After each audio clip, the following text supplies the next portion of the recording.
যেই যুবকের কথাই বললাম শুনো তার ইতিহাস। অর্ধজাহানের খলিফা, এখন ওমর দেশ পরিচালনা করে, রাজনীতিবিদ নেতা, রাষ্ট্র পরিচালনা করে বাংলাদেশের মতো না, অর্ধজাহান।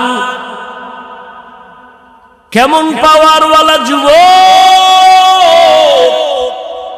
যেই পথে ওমর চলে ওই পথে শয়তান চলে না। যেই পথে শয়তান চলে ওমর দেখলে পালায় যায়।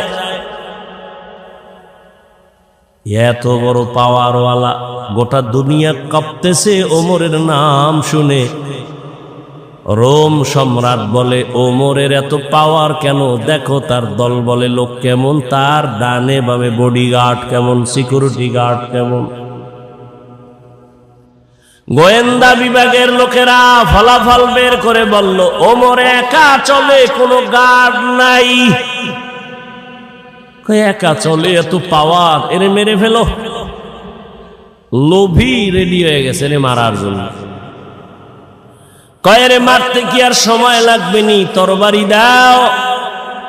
তরবারি নিয়ে ঘুরে ওমরের একা কই পাই, একা।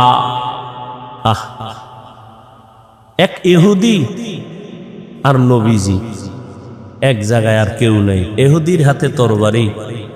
ইহুদি এই আব্দুল্লাহর ছেলে, তরবারি দেখছুনি কাহা?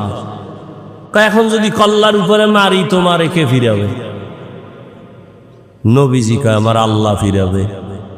এ কথা বলা মাত্র ইহুদির হাত থেকে তরবারি মাটিতে পড়ে গেছে। নবীজি তরবারি দেখে, ইহুদির বাচ্চা তরবারি কই? কয় মুহাম্মদের হাতে। তোরে কল্লার উপরে মারলে কে ফিরাবে? কয় কে ফিরাবে? কয় বল আল্লাহ ফিরাবে। কয় আল্লাহ ফিরাবে যদি বলি তো কালেমাই ভরে নেই, দাও কালেমা ভরায়। ওমর একা পাইলেই মেরে ফেলবো। আল্লাহ যদি আজরাইল না পাঠায় মারবে কোন বেঈমান? তরবারি নিয়ে খুঁজে ওমর কই? খুঁজতে খুঁজতে খবর পেয়ে গেছে